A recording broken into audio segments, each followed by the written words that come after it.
Olá você, telespectadora, olá você, telespectador da TV Cultura. A partir de agora você acompanha a edição do Opinião Litoral desta quinta-feira, 7 de março. É véspera do Dia Internacional da Mulher e na quinta-feira a bancada do Opinião Litoral é feminina. Renata Reis, procuradora-geral do município de Santos, Lara Matos, especialista em gestão, vão analisar, comentar, discutir as questões com você, telespectadora, com você, telespectador. A gente vai começar juntando 3 pautas que dão um panorama da situação policial, de segurança na Baixada Santista nesse começo de ano. A região concentrou 34% das mortes em operações policiais, em intervenções policiais, do Estado entre 1º de janeiro e 1º de fevereiro. A população da Baixada é 4% da população do Estado.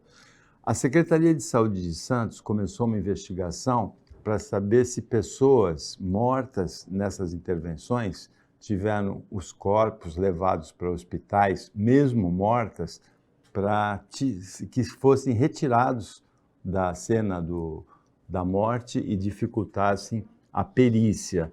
E o secretário de Segurança, Guilherme Derrite, afirmou ontem na Assembleia que não vê nenhum excesso nessas operações. Juntando os 3, o que dá, Renata? Boa tarde, Paulo, boa tarde, Lara, boa tarde a todos que estão nos assistindo. Essas notícias todas que a gente já vem comentando aqui desde que essas operações, quando era Operação Escudo, começou, agora recebeu esse nome de Operação Verão, mas ela é uma continuidade do que já vem acontecendo desde o ano passado aqui na Baixada Santista, a meu ver, demonstra todo um esforço, né, do governo do Estado de São Paulo para demonstrar realmente uma política de segurança diferente da que a gente vinha assistindo nos últimos anos aqui no Estado de São Paulo. Parece que há um esforço do governador de realmente mostrar uma reação, uma repressão maior ao crime organizado de uma forma mais intensa aqui na Baixada Santista por todas as características até geográficas que a gente tem aqui na nossa região que facilitam muito o tráfico, né, e a organização criminosa para essa finalidade. Ontem eu tive a oportunidade de assistir uma palestra do secretário de Justiça e de Cidadania aqui do Estado de São Paulo, aqui em Santos, que foi muito ao encontro da visão que eu tenho tido, até como cidadã, de tudo que está acontecendo aqui. A gente precisa, óbvio, ter cuidado para analisar tudo isso que está acontecendo. Todas essas mortes, elas têm que ser investigadas, elas não podem ser assistidas e tratadas isoladamente, simplesmente como uma atuação policial sem investigação. Esses fatos levantados até agora em relação à própria Secretaria de Saúde, que também está fazendo uma investigação interna a respeito do que está acontecendo, mas tudo isso envolve o quê? O corpo de delito, né? A gente sabe que pela legislação penal e processual penal do nosso país, a gente tem que preservar o corpo de delito para que você possa ter a investigação exata sobre o que aconteceu. E por uma consequência lógica, se você não tem a materialidade do fato, se você não tem o corpo da vítima para que você possa fazer uma investigação profunda do que realmente aconteceu, isso dificulta demais. Isso tem que ser apurado e é óbvio que tem que também ser combatido e ter as consequências necessárias se isso realmente aconteceu. Mas o que eu acho mais relevante nisso tudo, e que eu disse que foi ao encontro do que eu escutei ontem do secretário de Governo do Estado, é essa visão minha como cidadão de que a gente precisa realmente reagir ao crime organizado de uma forma mais intensa. A gente não pode assistir, e com todo respeito à população do Rio de Janeiro, a gente não pode assistir. Outro dia a gente falou sobre isso aqui no programa, e ontem eu ouvi da boca do secretário, a gente não pode assistir a região da Baixada Santista gradativamente se tornar um novo Rio de Janeiro e deixar com que o crime organizado tome conta a ponto de as forças públicas não terem mais como coibir, como reagir a isso. Então a gente precisa realmente, lógico, de políticas públicas que atuem lá na fonte, lá no começo, educação, saúde, assistência social, para que a gente crie uma geração melhor no futuro, mas no momento, na situação que a gente está, a gente precisa realmente de medidas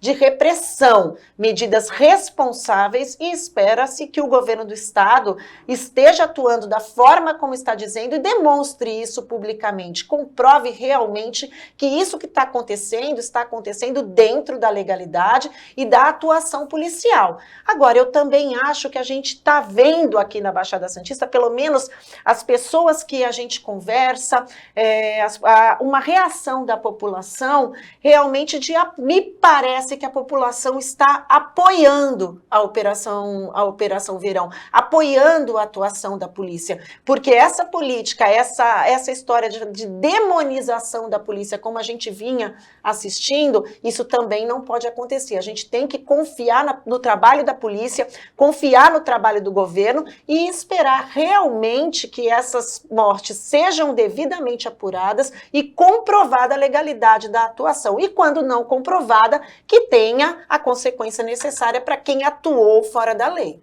Lara, boa tarde. Boa tarde, Paulo. Boa tarde, Renata. Coincidentemente, eu estava na mesma palestra que a Renata acabou de mencionar e o posicionamento do secretário é justamente esse. O governo do estado, ele quer que a Baixada Santista não se torne um Rio de Janeiro. Ouvindo uma entrevista do Derrite, Paulo, do secretário Derrite, ele traz o conceito da teoria das janelas quebradas. É um exemplo muito didático. Se na sua casa tem uma janela quebrada e você não arruma essa janela, a tendência é que você tenha estragos maiores. Então, fazendo uma analogia com o crime, se de fato você não resolve os pequenos delitos, isso tende a levar aos maiores crimes. Então, o que eu quero trazer? Existe uma linha política muito clara em relação a esse avanço em relação... Existe uma política muito clara em relação a esse combate à violência. A questão é o preço que se paga por isso. Então, eu acredito que nós só vamos poder avaliar se essa política deu certo ou não quando nós tivermos os resultados, em relação aos resultados efetivos, mais segurança, em relação, inclusive, às baixas. O que nós estamos vendo atualmente é o governo de El Salvador, então o presidente ele tem uma política de intolerância zero, é claro que perdas acabam acontecendo, então tem pessoas que são suspeitas, que acabam sendo presas, mas que não necessariamente são criminosas, mas em contrapartida nós tínhamos 45 homicídios por 100 mil habitantes, hoje El Salvador tem 2 homicídios por 100 mil habitantes. E o clássico caso de Rudolph Giuliani como prefeito de Nova York, onde ele conseguiu reduzir em 60% os assassinatos e 40% os crimes, porém nunca se apreendeu, agrediu e matou, tanto nos Estados Unidos, jovens negros, como naquela época. Então existe um preço, a sociedade é que vai avaliar a relação custo-benefício, se é que eu posso dizer assim.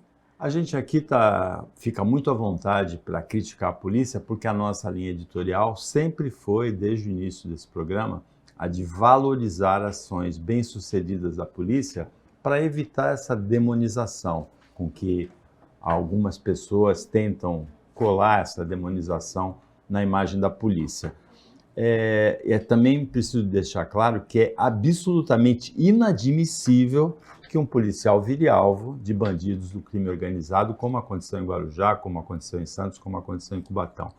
Agora, o secretário deve lembrar, o Guilherme Derrite, que entre jornalistas há excessos. Eu sou jornalista e eu vejo. Entre advogados, que a Renata há excessos. Entre especialistas em gestão, há excessos também. Entre enfermeiros, entre médicos, em todas as profissões. Na polícia, secretário, também há. E quando eles acontecem, eles devem sim ser investigados. A gente não deve varrer nada, nenhuma sujeira para baixo do tapete. Em Praia Grande, uma outra notícia relacionada à segurança e também relacionada à Secretaria de Segurança do Estado, há um programa de trabalho dos presos, um convênio com a prefeitura.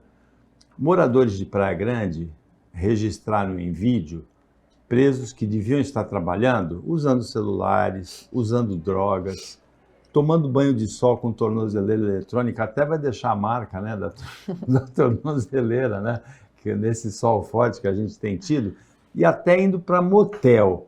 É um absurdo, né, que esse programa seja mal fiscalizado a ponto de chegar nessas imagens que moradores de Praia Grande registraram, e o repórter, o jornalista Josmar Cizino, colocou no portal UOL. Paulo, isso é uma vergonha e demonstra um descaso total, né, inclusive do governo com relação a isso. Eu não sei em que termos que foi feito esse convênio da Prefeitura de Praia Grande. Eu posso falar aqui por Santos, nós temos em Santos um convênio dessa natureza, que nós tivemos bastante dificuldade, inclusive, para implementar. Eu fiz parte da construção jurídica disso dentro da Prefeitura de Santos e me deu muito trabalho para construir isso e para realmente aprovar a formulação, né, a formatação desse convênio com a Secretaria de Segurança do Estado de São Paulo. A gente tem aqui em Santos esse programa, a gente tem esses presos que vêm trabalhar em algumas obras da prefeitura e a gente tem uma fiscalização muito atuante, uma preocupação principalmente do nosso secretário de Serviços Públicos, o Wagner Ramos, com essa atuação. Agora nós temos também a Secretaria das Subprefeituras, que também atua e tem sido, até onde eu sei, um programa bastante exitoso. Então você dá oportunidade para esses presos trabalharem, conseguirem a sua remissão,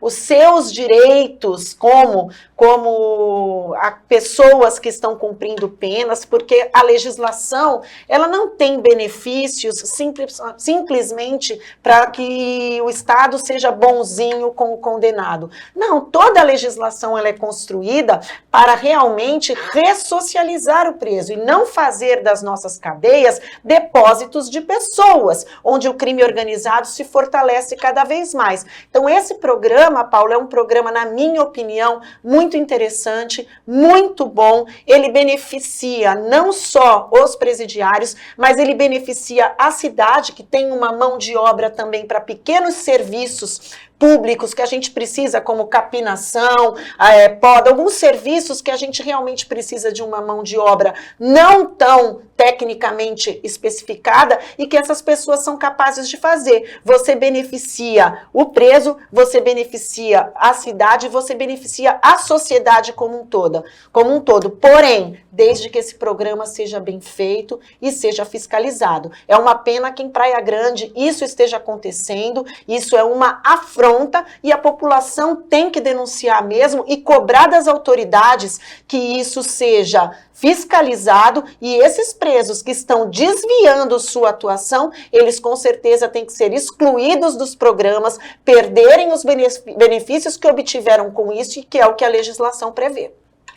É lamentável, eu me coloco no papel de um policial que tem um trabalho, coloca a sua família em risco, a sua vida em risco, e aí lá na ponta, e os outros entes que estão justamente trabalhando para que de fato os criminosos eles tenham a pena cumprida no local devido, até para ressocializar, como a Renata traz aqui em relação a um programa de ressocialização, mas a gente não pode queimar essa ponta, é como enxugar gelo, então tem todo um trabalho, tem todo um investimento, e aí quando vai para a cadeia e na saída ele tem comportamentos, o bandido, que são inadmissíveis, principalmente o uso de drogas, e enfim, e os crimes que eles podem estar cometendo quando eles estão, inclusive, nessas saídas para o trabalho.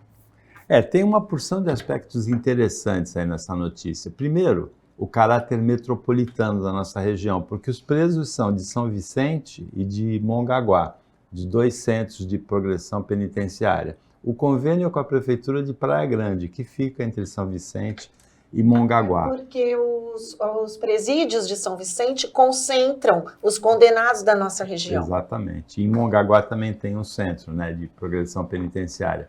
Segundo, que é uma parceria interessante que vai aumentando entre a população que vai lá, grava em vídeo, denuncia, e o jornalismo. O jornalista Josmar Josino pegou os vídeos da população, dos moradores de Praia Grande, e construiu uma denúncia com grande repercussão em todo o estado de São Paulo, porque é um episódio gravíssimo. Terceiro, o programa de trabalho dos presos, de ressocialização, merece nota 10. A fiscalização merece nota 0. É inadmissível que possa ter acontecido isso.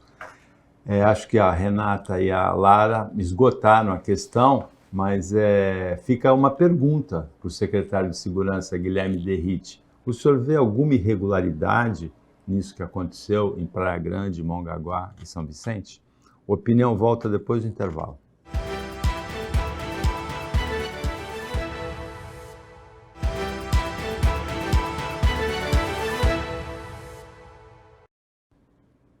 Voltando com o Opinião Litoral desta quinta-feira, véspera do Dia Internacional da Mulher, bancada feminina, a Lara Matos, especialista em gestão, a Renata Reis, advogada, procuradora-geral do município de Santos. No seu campo do direito, Renata, o Supremo Tribunal Federal decide se é crime ou não portar uma certa quantidade de maconha, que é uma droga.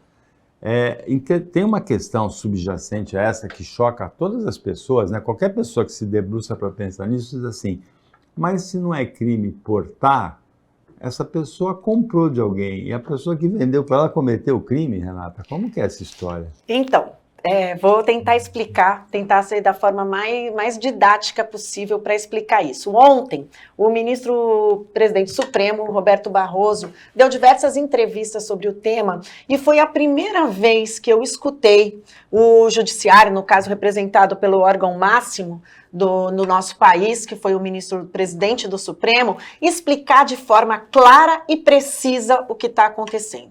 Primeiro, as pessoas precisam esquecer essa história de descriminalização. O que está sendo discutido não é descriminalização. O Supremo não tem poderes para criar ou destituir crimes. Quem faz isso é o Poder Legislativo.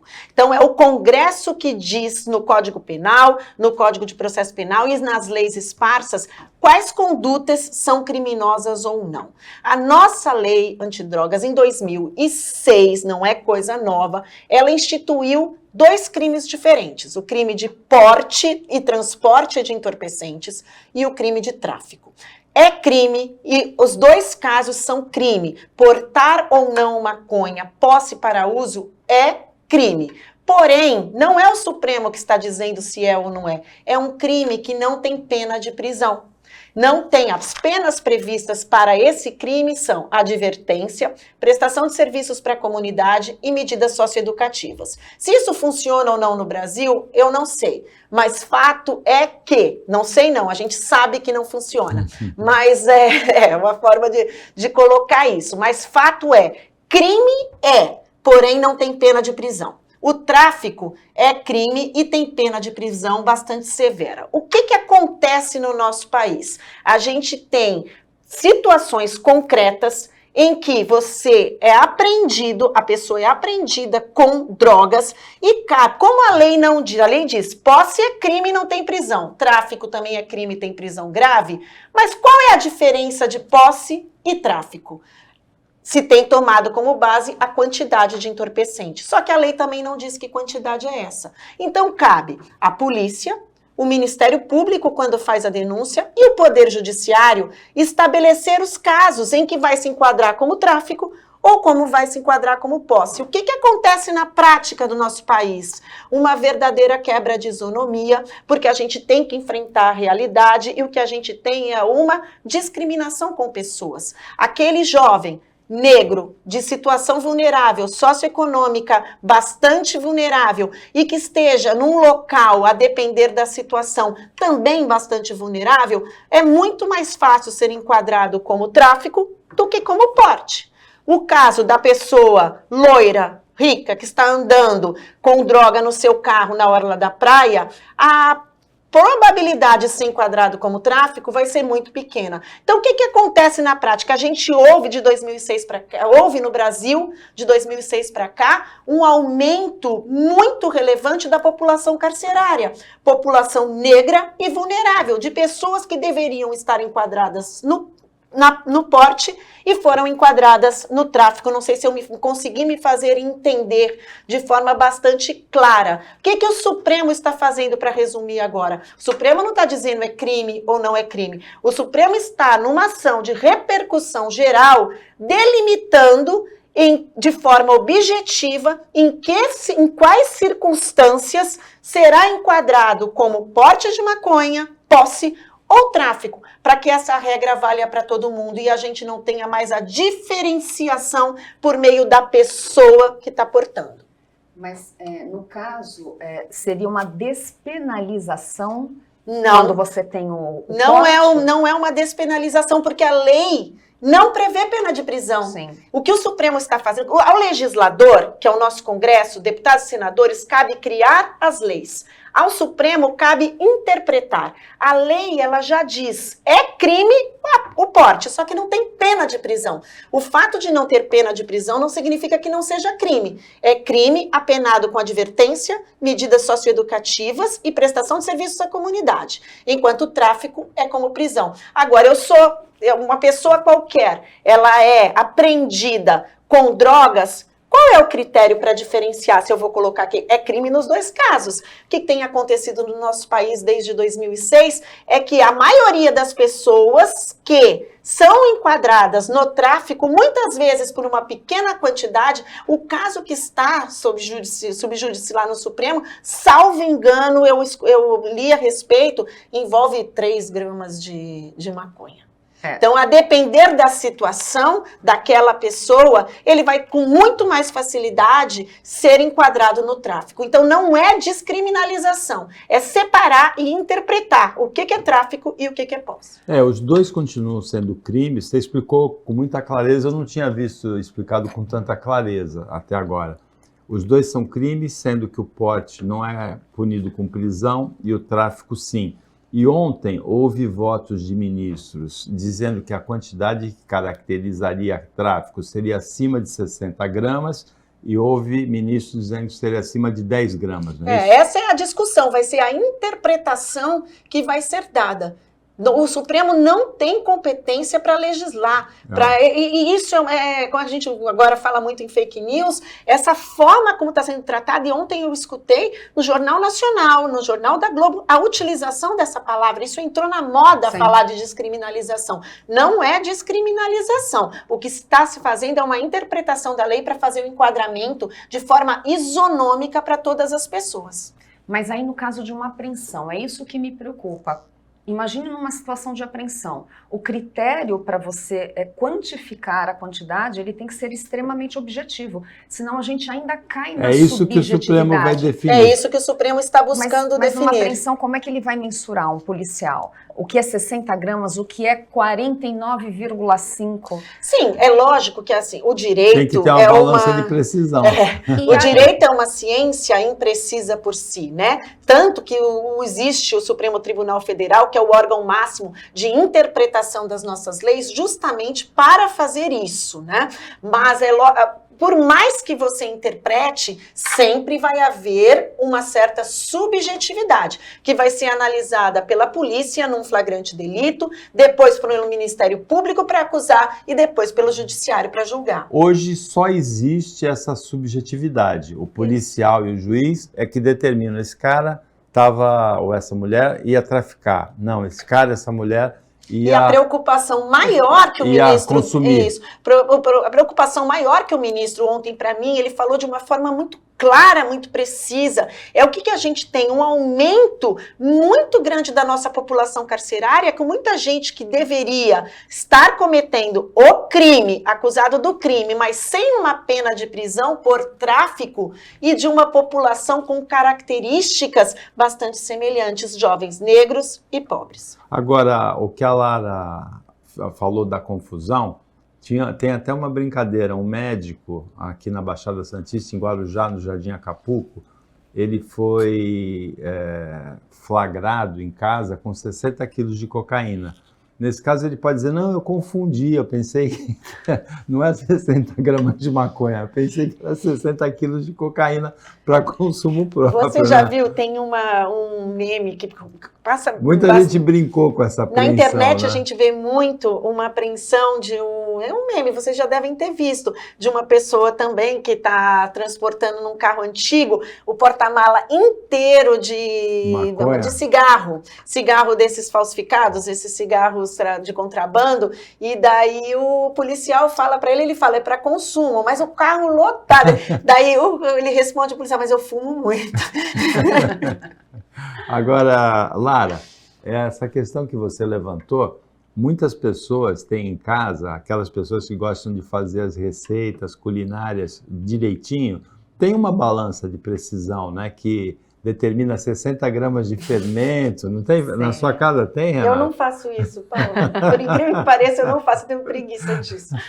Mas tem, né? Então a polícia não é tão cara, né? Vai andar no carro da polícia, na viatura, né? Como eles dizem, vai ter uma balancinha culinária, né? Parece um detalhe, mas não é. Porque numa apreensão, se eu não tiver um mecanismo objetivo, eu tendo a manter a subjetividade que a gente está discutindo. Um dos indícios mais usados pelos policiais para determinar se é tráfico ou não é a existência da balança de precisão. Exato. Você tem ali, né, os outros meios de prova que vão corroborar ou não a acusação no caso concreto. Então, ainda que o Supremo Tribunal, nessa repercussão geral, ele delimite, por exemplo, 10 gramas, 20 gramas, você vai ter a situação concreta que a pessoa está, se for 20 gramas, acima de 20, tráfico, abaixo de 20 gramas, só o uso pessoal da maconha.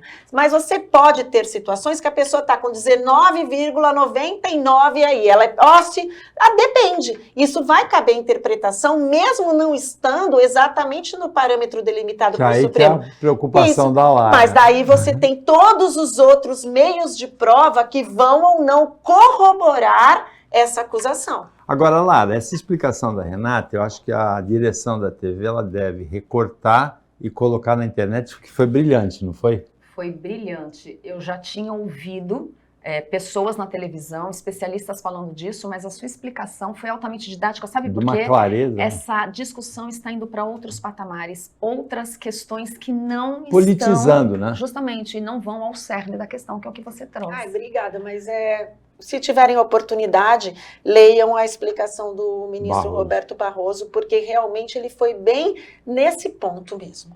O Opinião Litoral volta com a Renata e com a Lara depois do intervalo, que é bem rapidinho.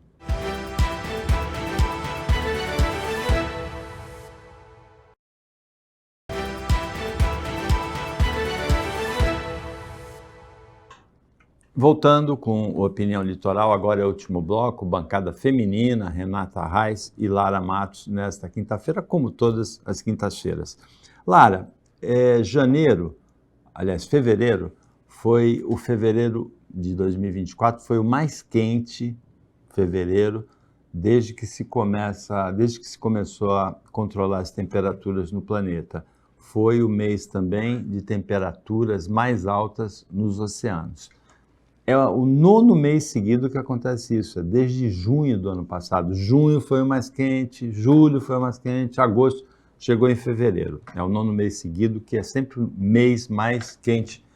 Tem uma corrente de cientistas majoritária que entende que isso tem predominantemente um efeito da ação humana, emissão de gases de carbono, aumento do efeito estufa, que é aquela história do raio solar chegar na Terra e não voltar depois, ter uma barreira para a volta dele para o espaço. E tem uma corrente menor de cientistas que entendem que isso é um efeito normal da geologia da Terra, apesar de que a Terra sempre vem esfriando, nunca esquentando, que tem erupções vulcânicas no fundo do Oceano Pacífico. Em qual das duas correntes você acredita? Paulo, As duas. Em que sentido? Eu acho sim que a ação humana, ela interfere, sem dúvida. Nós estamos na cidade mais verticalizada do Brasil, isso interfere no nosso clima. Existe sim ação humana, até por conta do gás metano, né, do efeito estufa, isso é inegável, mas eu gosto muito de ler, você sabe disso, e quando você lê sobre a evolução do planeta, até a evolução da humanidade, o planeta é algo dinâmico. Ou seja, as coisas se modificam, ele vai se reestruturando, claro, à medida que existem estímulos. Então, eu penso que nós não podemos negar a atenção que devemos ter aos nossos cuidados diários.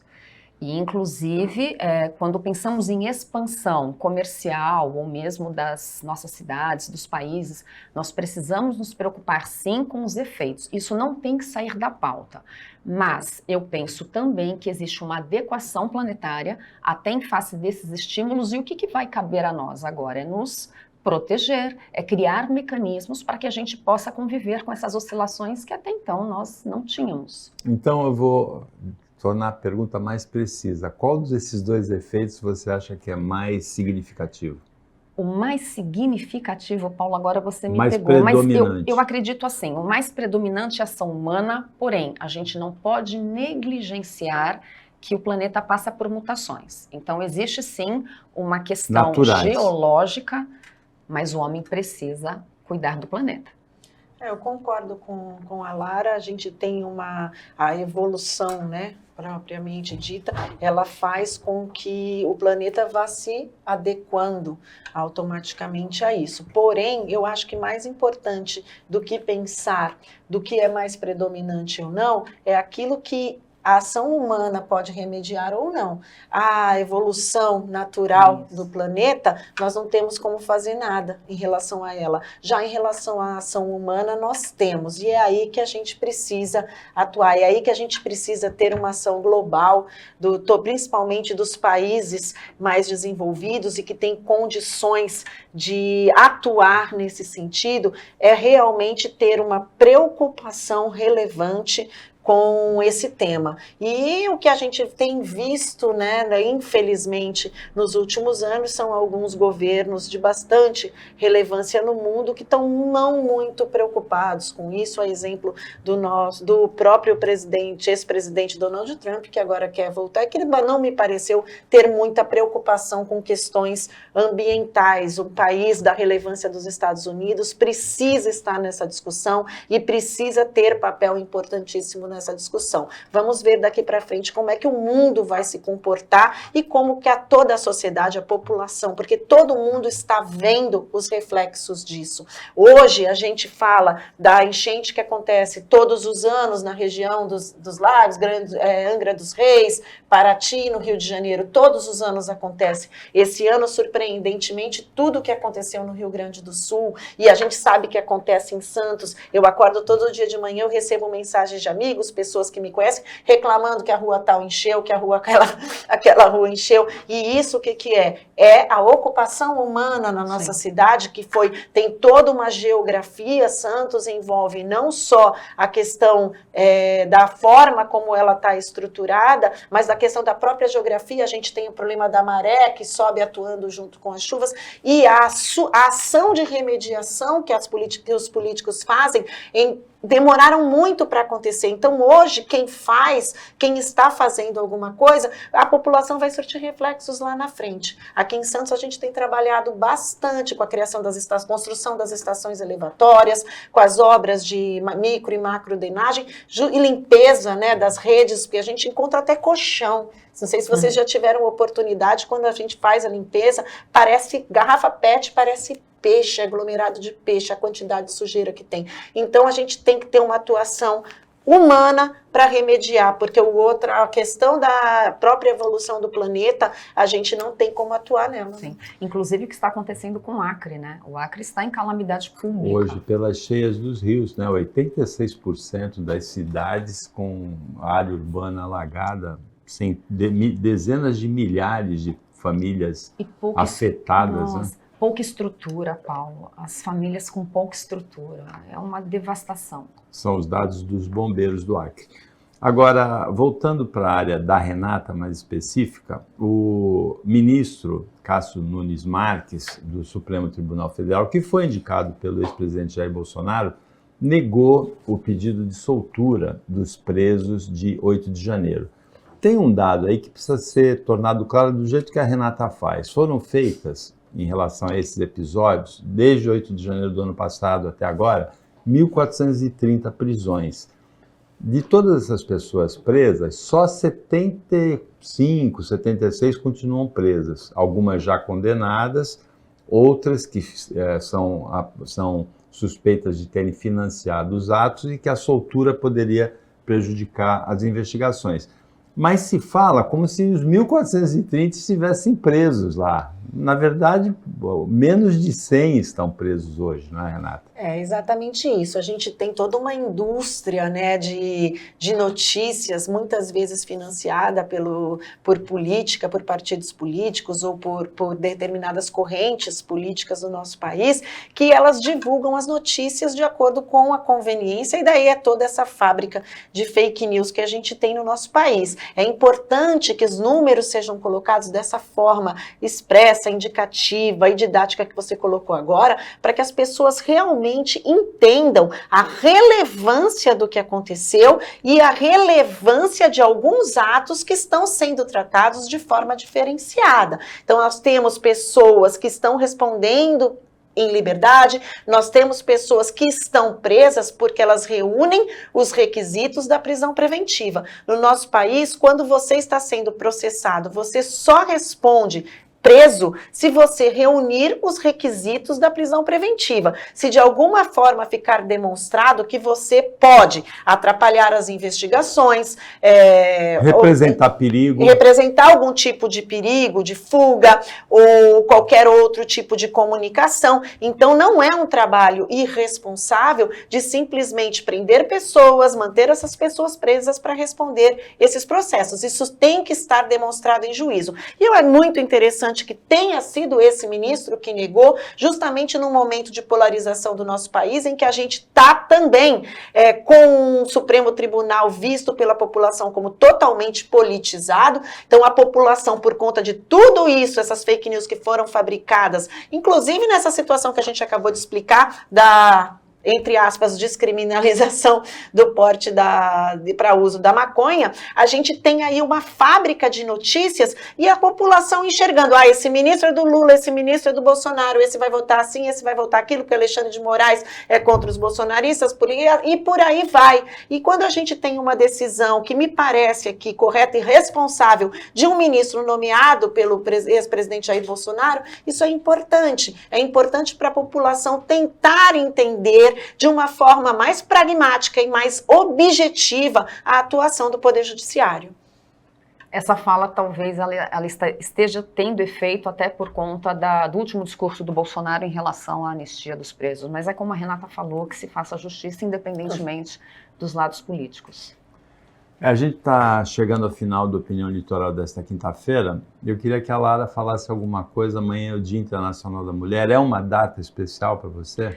É uma data especial, Paulo, porque, afinal de contas, o Dia Internacional da Mulher é um dia simbólico em face de uma trajetória durante os séculos XX, o século XXI, da mulher em busca da igualdade de direitos, de combater a violência contra a mulher, de combater o machismo. Então, na realidade, hoje a mulher tem grande representatividade na sociedade. Eu, como especialista em gestão, a liderança feminina cada vez mais ganha força dentre as organizações. Os resultados de executivas mulheres estão extremamente significativos. Hoje a mulher representa mais do que 50% do arrimo das famílias brasileiras e também tem avançado cada vez mais no empreendedorismo feminino. As empresas que são geridas por mulheres, elas são sustentáveis também, tanto quanto por homens.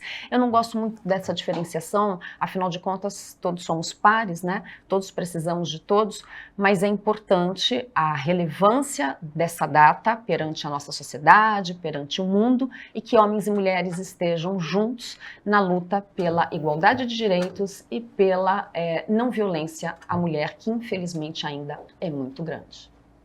É isso mesmo, a gente precisa trabalhar. Infelizmente, a gente precisa ter essa data. Ainda precisamos ter essa data para lembrar toda essa importância. Eu tenho uma colega advogada que ela, ano passado, e eu sempre guardei isso, para mim ela fez uma publicação no Dia Internacional da Mulher, que ela falou a importância dessa data, do significado dela, e ao final daquilo que ela escreveu, ela disse, não se distraiam com as flores e os bombons, né?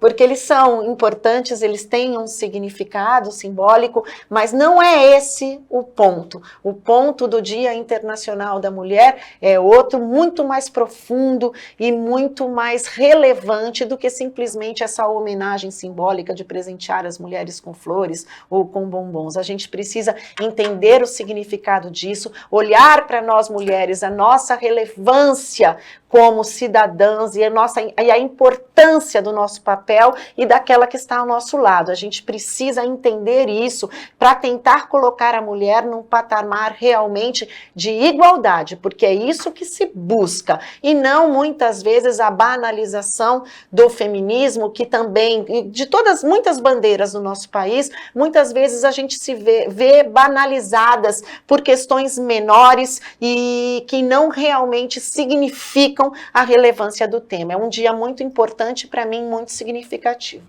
Ontem eu fiz um levantamento sobre a participação das mulheres no eleitorado e nos cargos políticos do Brasil, e aí me saltou aos olhos uma observação muito interessante. As mulheres têm quase 52% do eleitorado brasileiro, ou seja, 4% a mais que os homens. A representação no Senado é menor que 20%, na Câmara é menor que 20%, chega perto de 20%. Entre os prefeitos dos 5.565 municípios brasileiros, só 658, é pouco mais de 10%. Governadoras são só 2, de 27, é menos de 10%, 7,4%. Então, as mulheres são maioria entre os eleitores e minoria nos cargos políticos, assim, mas uma minoria muito acentuada, essa minoria.